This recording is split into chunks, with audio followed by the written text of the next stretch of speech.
हौसला हो तो क्या नहीं हो सकता है। इंसान में सच्ची प्रतिभा होनी चाहिए, बस फिर कोई भी कठिनाई उसका रास्ता या उसके हौसले को मात नहीं दे सकती। यहाँ पर हम बात कर रहे हैं एक ऐसे शख्स की जिसने अपने जज्बे को कायम रखा और अपने मंजिल को पाने का रास्ता बनाया और उसे हासिल भी किया।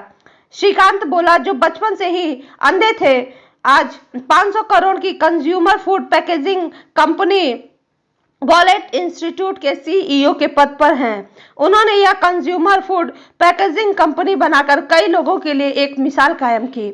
हैदराबाद के श्रीकांत बोला का बचपन कई कठिनाइयों से गुजरा। उनके परिवार की मासिक आय लगभग 1600 रुपए थी।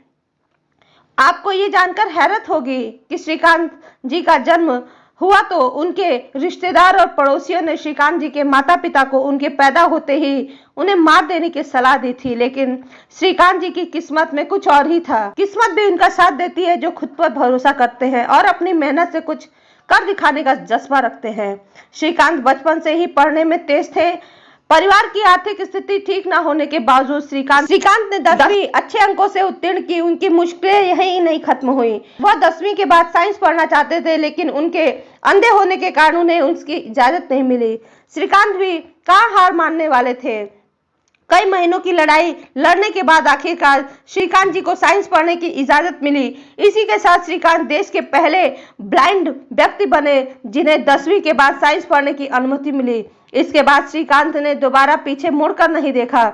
श्रीकांत ने अपनी स्कूली पढ़ाई पूरी करते ही अमेरिका के MIT में प्रवेश लिया। इसी के साथ ही श्रीकांत देश के ऐसे पहले ब्लाइंड स्टूडेंट बने जिन्होंने MIT से शिक्षा प्राप्त की। अमेरिका से अपनी शिक्षा लेने के बाद श्रीकांत ने हैदराबाद में अपनी कंपनी की शुरुआत की। श्रीकांत ने लोगों को खाने पीने के सामान पैकिंग करने के लिए कंज्यूमर फूड पैकेजिंग कंपनी का संगठन किया। इस कंपनी की शुरुआत श्रीकांत ने 8 लोगों की एक टीम से की।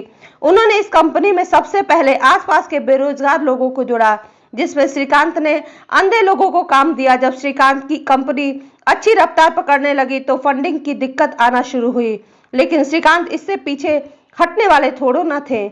उन्होंने कई फंडिंग कंपनियों से और निजी बैंकों से फंड जुटाकर अपना काम को आगे बढ़ाया।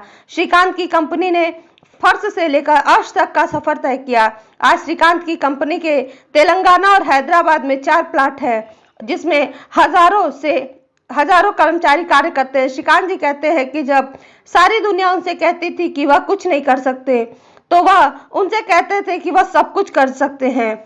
आज वे जिस मुकाम पर हैं, उन्होंने अपनी इस बात को साकार कर दिखाया। वे कहते हैं कि अगर आपको अपनी जिंदगी की जंग जीतनी है तो सबसे बुरे समय में धैर्य बनाकर रखने से सफलता मिलती है। धन्यवाद दोस्तों। यदि आपको इनकी जीवनी अच्छी लगी हो तो प्लीज इसे लाइक शेयर सब्सक्राइब करना ना भूलें।